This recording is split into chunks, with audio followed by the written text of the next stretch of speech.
Alrighty, welcome back to the Big Show. I'm Jamel Hartman. It's the Daily Hour brought to you by the BAC Group of Companies, Medical House Lindos, and People's Pharmacy. Please do not forget to subscribe on our website, thedailyhour.com. Follow us on all of our social media channels to stay up to date with all that we have going on. Help us grow beyond the mic as we do our part to continue to improve our community. Without further ado, let's bring in our guest for the day. We've got the candidate for the One Bermuda Alliance for the upcoming by-election on Friday, Mr. Carl Neblett. Let's give him a warm TDH welcome. Greetings, sir. How are you? I am very good, Jamel. Good morning, and good morning, Bermuda. Yeah, well, I've got to ask you before we jump in. Do you name your vehicles? Jamel, you know, yourself and Teo had me in stitches just a few minutes ago listening to you guys. Oh my God. I've tried to remain very neutral in that area. But fair enough. Well, first of all, thanks for making yourself available, coming on. We appreciate you engaging with us. As I stated, we had Cyril Bean, who's running as an independent candidate. We had him on Monday, and we had Free Democratic Movement, Mark Bean, the Honorable Mark Bean, on yesterday. And then I did get the chance to see all three of you gentlemen. I think you guys actually set the stage for that VP debate in the U.S. last night because I tell no lies. It was encouraging to see a group of people who have different political ideologies having a conversation around a table like adults. It sounded better than what I used to hear in the House of Assembly. So I'm encouraged that regardless of who is successful of you three, that Bermuda will benefit. But before we jump into today's conversation about the by-election and politics in particular, just give the audience a bit, let them know who you are. Okay. I mean, as everyone knows, I am not a born Bermudian, but I was born in the Republic of Trinidad and Tobago, grew up in Jamaica with my mom's family, and finished my education in Barbados. However, I have now lived and worked and served in Bermuda longer than anywhere I have lived in my life, and this is my home. I served in the Bermuda Police Service for almost 30 years. Combined career, actually, was 36 years, which makes me smile because here it is, I'm running in Constituency 36. So that must be my lucky number. I should play the lottery. Outside of that, I served in quite a few areas of the Bermuda Police Service. And of course, the big area that I focused on was the Police Association, where I served for 9 years as their chairman. So I've had quite a bit of, background and dealings when having to communicate and react and interact with government and government officials during that period of time. And most of all, I lived and worked in Somerset for over 10 years. I lived on Bose Island, actually not too far from where candidate Cyril Bean grew up. And of course, I got moved from that location during a very horrible weekend that we had back in 1999. And unfortunately, I did not go back to the constituency mainly because of the travel time that existed from Somerset to Central and the long hours that we were putting in. And of course, I certainly did not want to fall asleep behind the steering wheel going home and end up being a statistic in Bermuda. So I had to move out of the parish to a more centralized parish. But I served the Somerset, the Sands Parish community for 10 years. And that's where I built quite a bit of the relationships. So you're pretty familiar with the area. Extremely familiar. Yeah, it's not just someone who is just, an outsider coming in. I know people are very particular in Bermuda about that. So you thank you for sharing your background. I mean, you seem very ingrained in the community just based on what you said. So as I've asked the other two candidates, why did you decide to throw your hat in the political ring? Well, I mean, Jamel, let me just say this. I think we all have all types of varying reasons. Where I am concerned is you reach a stage in your life where you can either go or you can stay. Uh, I remember you saying earlier, if you're gonna go down with the ship, stand fast and go down with the ship. Well, I don't plan to go down with the ship. I want to stay here and that ship float. And Bermuda, based on the current situation that we're facing, we are a sinking ship, and I had to make a very conscious decision. That decision is, should I just stay in the background and continue complaining about everything and this, the high cost of living, I can't get this done, you name it.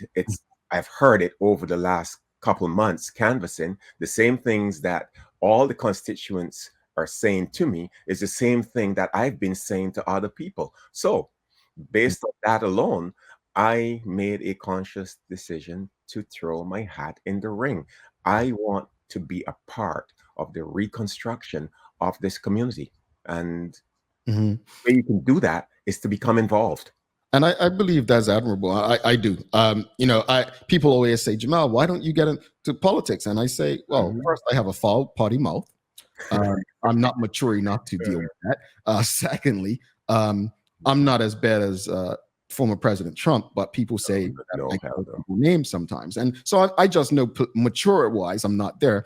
And I, I I think my challenge is I don't believe that people know what's in the best interest sometimes. And the hard thing as a politician, you have to do things. And I will say to their credit, the One Bermuda Alliance government did do a lot of things that were not popular that made sense for Bermuda. And I think that's the thing that I don't think Bermudians are ready for that kind of governance. I know everyone's championing Curtis Dickinson, for instance, to be the leader of the PLP, but I know that if he were to become the leader, which is not a bad thing, he would have to make some very unpopular decisions, as did Yes. former Finance Minister Bob Richards, to get Bermuda back on track. And we have to, we're going to have some uncomfortable days ahead, regardless of who's government. One, we just need the right people there. But you entered the political space, right?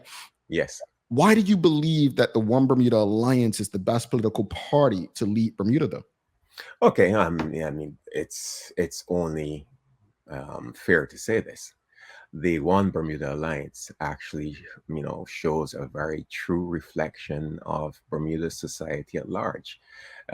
In our party, we have everyone from every aspects of life in Bermuda, from rich to middle to what is considered poor, across the entire spectrum of the Bermuda landscape. And the bottom line here is, it shows a much truer reflection of Bermuda. I also had, a very good friend in the party who didn't encourage me, by the way, and I had to make that conscious decision all on my own, because at the end of the day, it was a choice between what I was seeing with the present government and the possibilities of the OBA. And I remembered when the OBA were in power for the short stint, what they had done in such a short time. They accomplished quite a bit. And like you said, certain decisions were made that weren't comfortable with a lot of people. But guess what?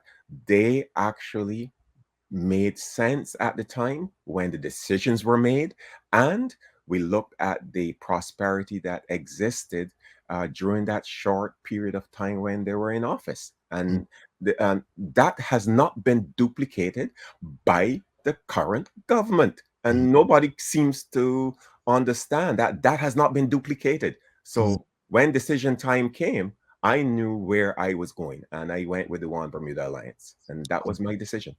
Understood. Understood. Let's focus on the by-election now. Yes. What are you hearing on the doorstep from constituents? What are their top concerns? Um, as mentioned on TNN's show last night, one of the biggest issues is the cost of living. Um, Everybody is being affected by the high cost of living. Um, everybody's worried about the astronomical debt that this country faces.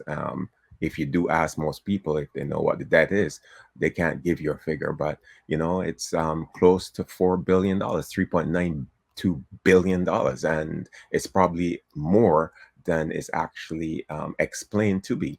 Of course, healthcare is a big issue, especially amongst the seniors. The education situation, we all know what's happened in Sands Parish with the two schools that were pretty much being taken offline, if you want to use that catchphrase these days, because everything is being taken offline. But two schools were being closed down, and you're talking about schools that have pretty much been in that community and in those communities up there um, from the turn of the century.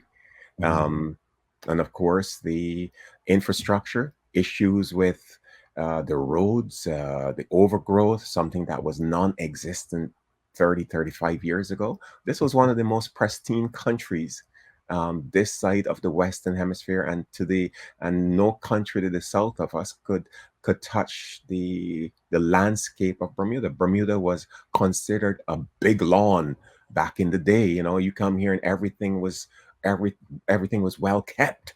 And of course, the crime situation, and it doesn't bode well that you hear on the news no more than 24 hours ago that some firearms and drugs and three individuals have been arrested in possession of these items. That has been a long ongoing issue across the island, and I'm very happy that the police services actually remaining vigilant in what they're doing. But we still need more coverage, and then unfortunately, I'm going to say it for the general public and for everyone that lives here in Bermuda.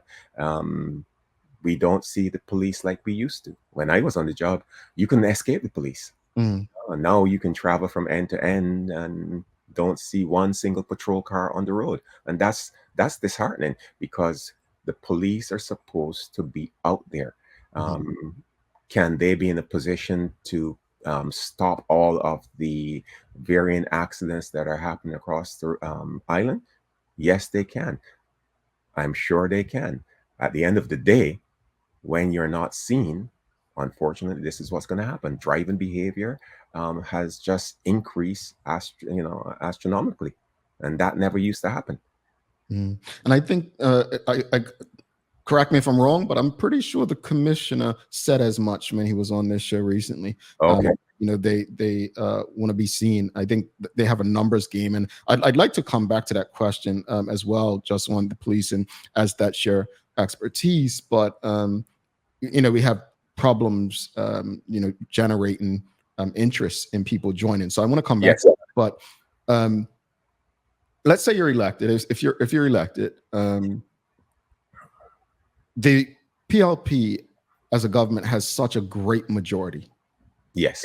What difference do you think you can make in the House with a party who does not have that many people to go against them? Like, what are you bringing there that can help shape a formidable opposition? Well, do you mind if I use an expression, Jamel? David brought down Goliath.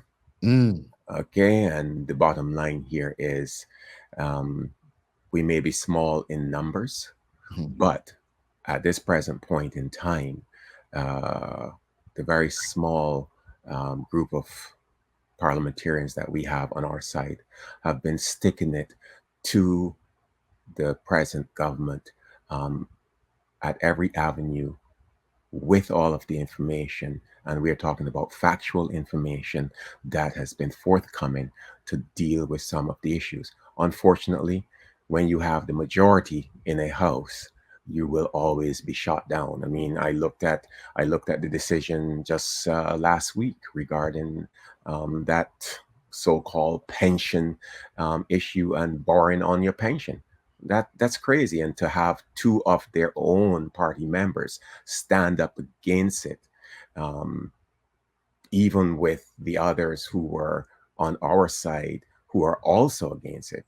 The fact of the matter, they had the majority and it was passed. So therein lies some of the issues. But my biggest concern for uh, if and when I do get into office, and I'm hoping that I will, that I'm going to start holding government officials accountable. Everybody has to be held accountable. And the nonsense that I've seen out here since I started this journey, since I started this process over the last couple of months, is disheartening, to go into a constituency and see the degradation that has been caused, the neglect that has been caused. And of course, to top it off, the fact that your constituents are telling you, oh, we never saw the person that was voted into office. How can you let your constituents down like that? You can't do that. You should be there to answer, to show those individuals in the constituency and the parish that you actually and truly care about them. And when you have neglected to do that, therein lies a very serious problem. Yeah. No, indeed. I think that's something that people have had for years, but it's also, and I'll talk about canvassing a bit later. Let's talk about the elephant in the room. Both of the previous candidates have addressed this. What are your thoughts on the by-election venue being the home church of your opponent, Reverend Dr. Emily Gail Dill? Now, this is something that the leader of the One Bermuda Alliance, Jaron Richardson, brought to light. Yes. As the actual candidate, what is your perspective? Well, Jamel, I'm going to be very fair, and I'm going to tell the Bermudian public that's listening in this morning. The minute the candidate for the PLP was identified and had knowledge that she was going to be running as a candidate in Constituency 36, and then her church and her home, even though she may not be residing there at this present point in time, they should have realized it's a conflict of interest and indicate that to the registrar and have it moved to a more neutral area, a neutral zone, somewhere that conflict and advantage would be completely dissipated. The bottom line is they didn't. And during the advance poll on Friday, the situation that occurred at that location was a perfect example as to why it should never have been there in the first place. And just going about what happened for those who may not know, what happened at the station? Well, we thought it was going to be, an intro from Dr. Dill's husband.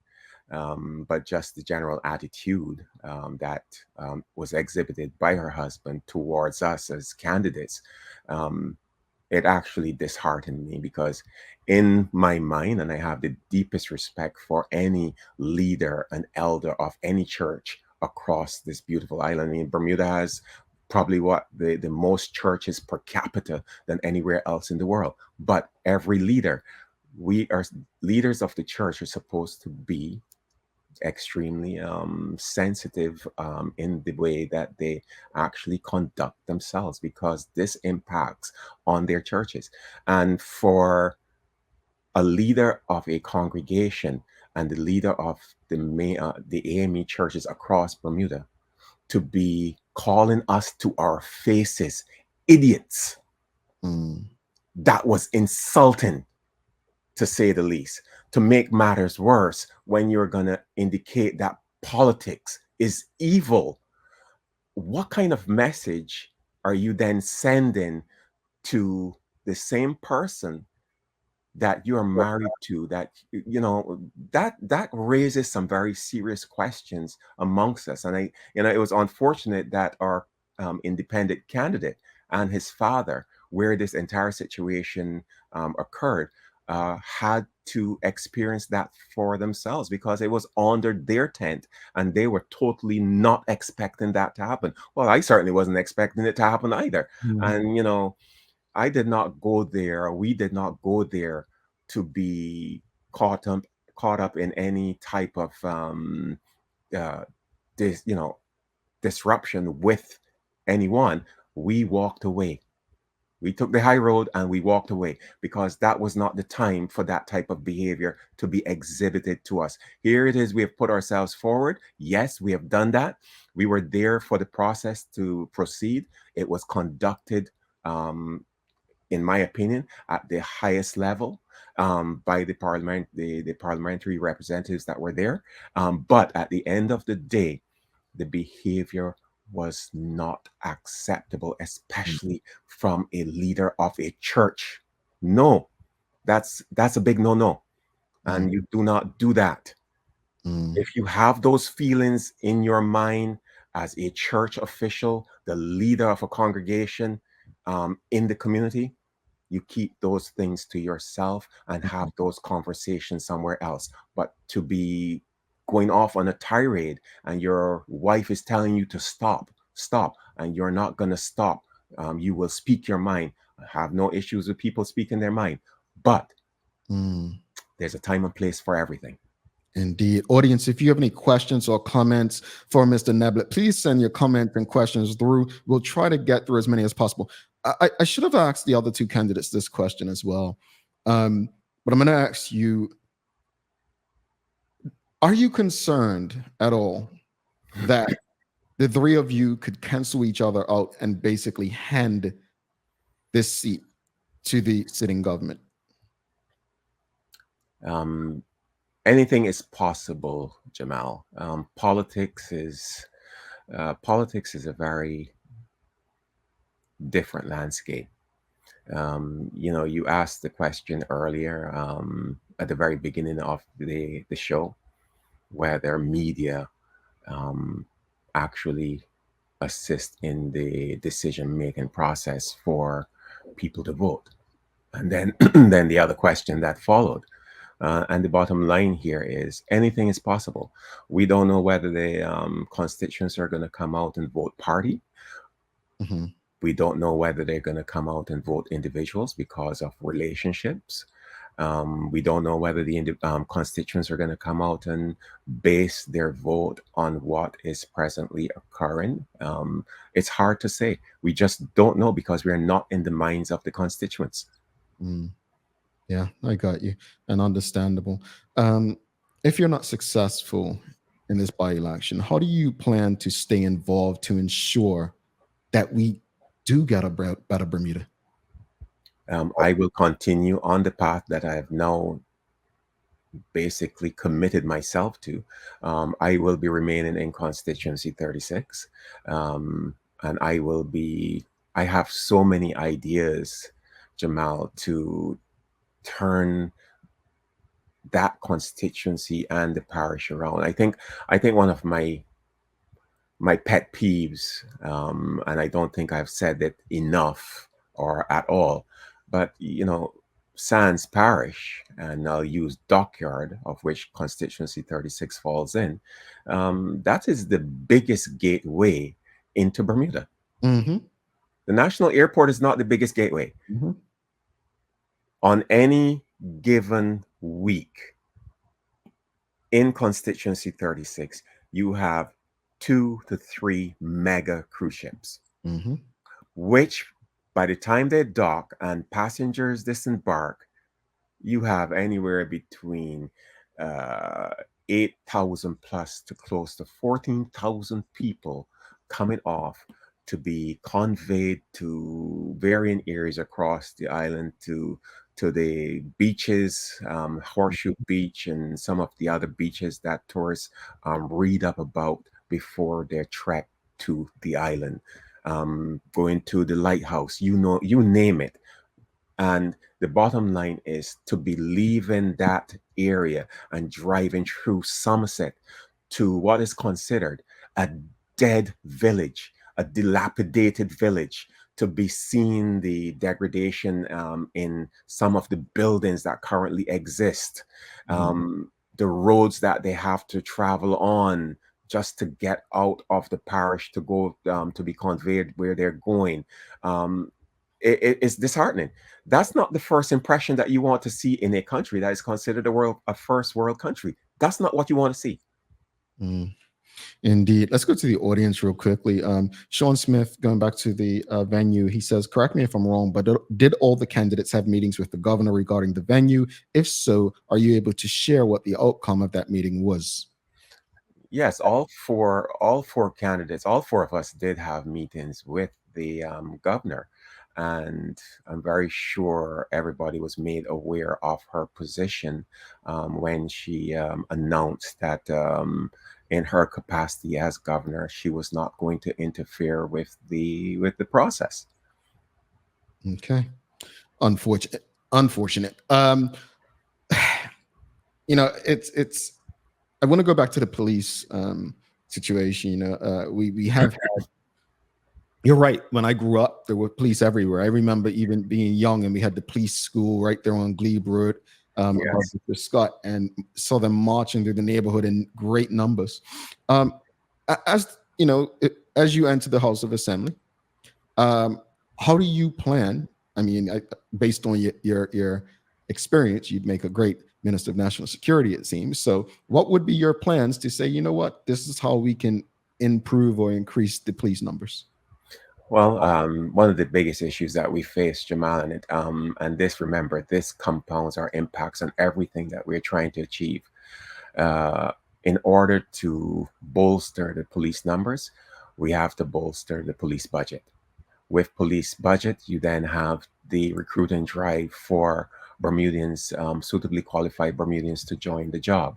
And I don't, I think one of the biggest issues that we face as a country, and it's not only happening in the Bermuda Police Service, it's actually happening in every aspect of government, especially in the essential services. And that is finding the candidates, to use the term, to join the organizations, and it's based on the entrance requirements for those varying organizations. The pool of people and applicants to get into the service, it's very small. Mhm. The police, more so than the other three major essential services, Mhm. has always had that issue.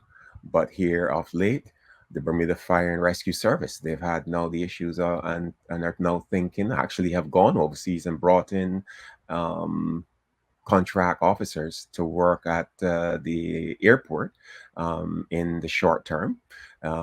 As you know, the Bermuda Prison Service, or the Department of Corrections, as it's named, Mhm. they have now had to introduce uh, the recruiting of spouses of non-nationals who are actually living here on the island into their organization. So that will tell you that the pool is very small. But what we do need is, we need to increase the budget in Mhm. order for the police to operate.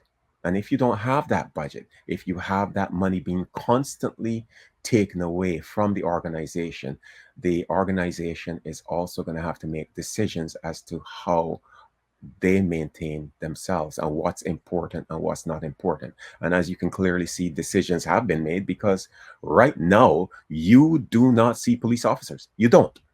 Whereas when I came here to be a police officer almost 40 years ago, um, you could not travel Mhm. uh, in 2 minutes without seeing a police officer from East End to West End.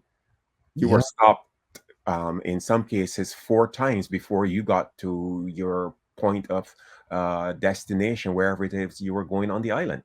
Mm. If you weren't stopped for speeding, it was something else. But the bottom line is, police, this island was well policed. And of course, it was there for the benefit of our visitors to the island as well. How can you come to an island where you don't see police officers? That's unheard of. Yeah. Uh, I don't get it. I really don't. But we need to find out what the budget issues are, and Mhm. the fact that so much money has been taken away from the police. I totally understand the position that the organization has taken. Gotcha. We've got some questions from the audience. Renee Simmons, she's asking, if you were successful, do you have any plans for Cross Island, especially since, as you stated, Sands is the biggest gateway to the island? Um, that's a very good question. Cross Island, it's a pretty big space. And as you know, the America's Cup, when it was hosted on the island, utilized that land space for everything that was mounted for the America's Cup initiative, which was extremely successful. You're talking about um, some square footage or land space that can be used for so many other aspects, entertainment. It can be used for um, varying initiatives to help children, because one of the big things that has cropped up during the canvassing is that there's nothing on the island for children to do. Mhm. We don't have any types of areas on the island where we can take children where they can actually go and enjoy themselves actually with their families. It's a small space, but can we set up a nice play park or something along those lines? um, all kinds of things can be done on the island. It just so happens what is the best thing that can be done for Cross Island. Right now, it's utilized as a parking space for everything that goes on in Dockyard. I'll use the Vegan Fest Mhm. festival that just passed, and the only thing that Cross Island was used for was for parking, so that the Vegan Fest festival could not be compromised by the amount of vehicles in that small space called Dockyard, because of course that weekend Mhm. two mega cruise ships were in. But that is open for a lot of discussion. Ideas have been thrown out there, and it will be really interesting to see which would be the best idea to implement on Cross Island, whether for the short term or for the long term. Indeed. Charles H. Jeff the second just had a comment regarding presiding elder Dill's comments. I completely agree with candidate Neblett's comments. We as a country have to do better and demand better. Indeed. And I just want to wrap it up with this, um, well, you know what? We just got another question from the audience. I'll ask this before we wrap it up. Aaron Hill's asking, can we ask Mr. Neblett what's the OBA plan to address corruption within the Bermuda Police Service? Before you answer that, I must say, over the last 2 years or three, um, I'd say since the pandemic, there have been a lot of officers either on suspension or things brought to light, some going to Yes. court, some to like. So it is something that the commissioner hasn't been afraid to touch on as well. But knowing your experience and from a political perspective, if you were to oversee something like that, how would you address it? Okay, and I'm happy that you've asked that question, Jamal. Yes, the organization is presently dealing with all those issues internally. And as you said, quite a few officers have been placed on suspension, and in some cases, quite a few officers have been terminated. But it seems as though this goes far deeper. It's disheartening for me, Jamal, and you notice I'm pointing to myself here, Mhm. to be hearing from constituents that one of the biggest issues that the organization faces is the level of corruption starting from the top. Mhm. And, I don't know that as a fact. And I cannot say whether it is true or untrue. But if it is true, we will have to implement from the OBA standpoint, we will have to look outside to bring in the necessary investigators to investigate crime against the organization. Because Mhm. if they're corrupt officers, it cannot be dealt with internally. Unfortunately, that's my position. It may not be the OBA's position, but I'm sure they will agree with me. If you want to do this right and to be transparent, you have to bring in someone who is neutral, who is willing Mhm. to investigate without any hindrance whatsoever for fear or fervor, because at the end of the day, we have to get to the nitty gritty, and we also have to get to the truth. And if officers are corrupt, unfortunately, they have to be dealt with, because you're bringing disrepute not only to the police service, but you're also bringing disrepute to beautiful Bermuda. Mhm. Basically, in short, you can't investigate yourself, right? No, you can't. You cannot investigate yourself. Yeah, That's yeah. that's ludicrous. You know, it's you can't do that. And an external authority would have to be considered. Yeah, and I think it goes in hand with what I said regarding the venue, right? Yes. With the by election.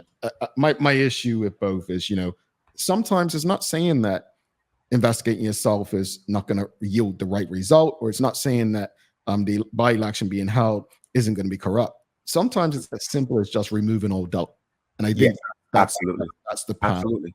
that you're on.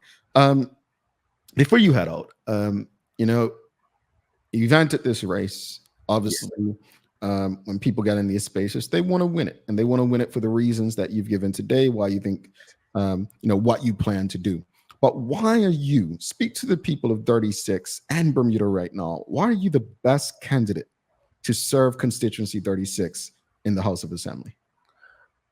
Jamel, I think I'm the best candidate to represent the needs of Constituency 36 because I am a committed individual.